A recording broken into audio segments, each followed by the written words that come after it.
వాళ్ళందరికీ మనము ఏర్పాట్లను చేస్తున్నాం.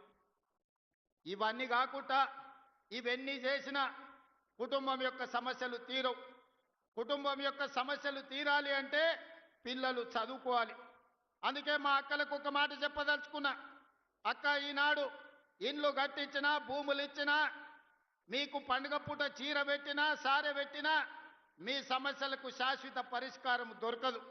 అందుకే ఈనాడు ఎడ్యుకేషన్ అండ్ ఇరిగేషన్ మన ఆర్థిక పరిస్థితిని బాగు చేయడానికి, మనల్ని అభివృద్ధి పదం వైపు నడిపించడానికి, మన జీవితాలలో వెలుగును నింపడానికి ఈనాడు మన రాష్ట్ర ప్రభుత్వం కంకణం కట్టుకున్నది. దానికి ఒక ప్రయోగశాలగా కొడంగల్ నియోజకవర్గాన్ని ఎన్నుకున్నాం. ఏనాడైతే మీకు ఇవ్వడానికి ఈనాడు అసైన్మెంట్ భూములు లేవు, మీకు ఇవ్వడానికి కోట్లాది రూపాయలు లేవు, మీకు నేను చెయ్యగలిగిందల్లా మీ పిల్లలకు చదువులు చెప్పించడమే. మీ జీవితాలలో వెలుగులు రావాలి, మీరు బాగుపడాలి అంటే మీ పిల్లలు చదువుకోవాలి. ఇవాళ దామోదర్ రాజ నరసింహ గారు ఒక గొప్ప మంత్రి అయ్యి రాణిస్తున్నాడంటే గొప్పగా చదువుకున్నాడు కాబట్టే, ఇంజనీరింగ్ గ్రాడ్యుయేట్ అయింది కాబట్టే ఈనాడు రాజ్యాన్ని నడుపుతున్నాడు, రాష్ట్రాన్ని పాలిస్తున్నాడు.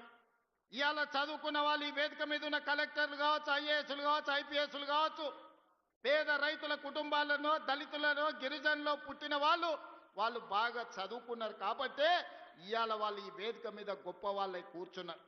అందుకే మా అక్కలకు ఒక మాట చెప్పదలుచుకున్నా. మన జీవితాలలో మార్పు రావాలి, మన బ్రతుకులు బాగుపడాలి, మనం భవిష్యత్తులో గొప్ప వాళ్ళం కావాలి అనంటే మన పిల్లలు చదువుకోవాలి. మన పిల్లలు చదువుకోవాలంటే పాఠశాలలు ఉండాలి.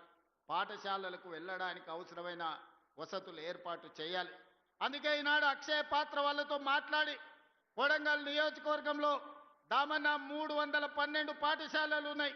28,000 మంది విద్యార్థులుంటే ఉదయం తల్లిదండ్రులు కూలి పనికో వ్యవసాయం పనులకు వెళ్ళినప్పుడు ఆ పిల్లలకు టిఫిన్ పెట్టకపోతే కాలే కడుపుతో బడికి వస్తే వాళ్ళు సరిగ్గా చదువుకోలేకపోతున్నారని ఆలోచన చేసి అక్షయ పాత్ర వాళ్ళతో మాట్లాడి అమ్మ ఎట్లా ఆలోచన చేస్తుందో, అన్న ఎట్లా ఆలోచన చేస్తాడో ఆ విధంగా ఆలోచన చేసి ఈనాడు కొడంగల్ నియోజకవర్గంలో ప్రతిరోజు ఉదయం అక్షయ పాత్ర వాళ్ళ సహకారంతో 28,000 మంది విద్యార్థులకు ఉదయం పూట నాష్ట పెడుతున్నాము.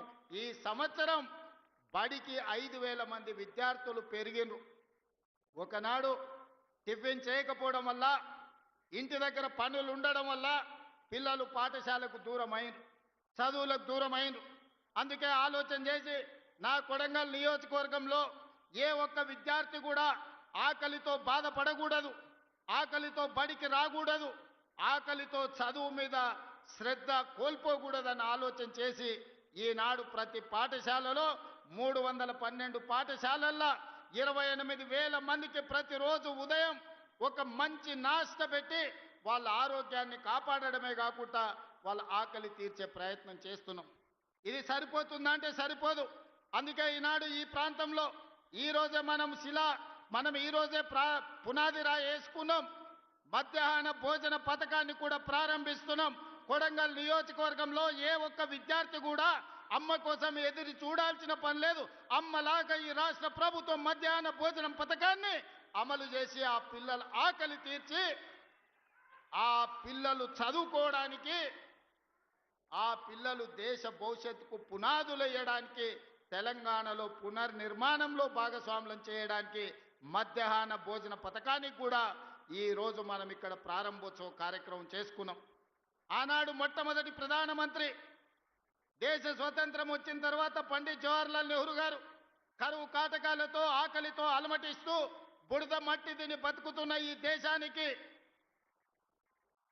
ఇరిగేషన్, అదే విధంగా ప్రపంచ దేశాలతో పోటీ పడడానికి ఎడ్యుకేషన్ ఒక విధానంగా తీసుకున్నాడు.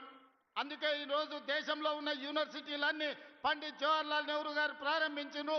ఈనాడు పెద్ద పెద్ద ప్రాజెక్టులు బాక్రానంగా నుంచి మొదలు పెడితే నాగార్జున సాగర్ వరకు, శ్రీశైలం వరకు, ఎస్ఆర్ఎస్పి వరకు తెలంగాణలో ఉన్న ప్రాజెక్టులు, సాగునీటి ప్రాజెక్టులను మొదటి ప్రధానమంత్రి పండిత్ జవహర్లాల్ నెహ్రూ గారు ప్రారంభించారు.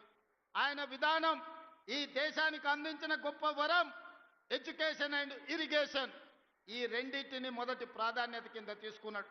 ఆ స్ఫూర్తితో ఈనాడు నా కొడంగల్ నియోజకవర్గానికి అదే స్ఫూర్తిని అందించాలి.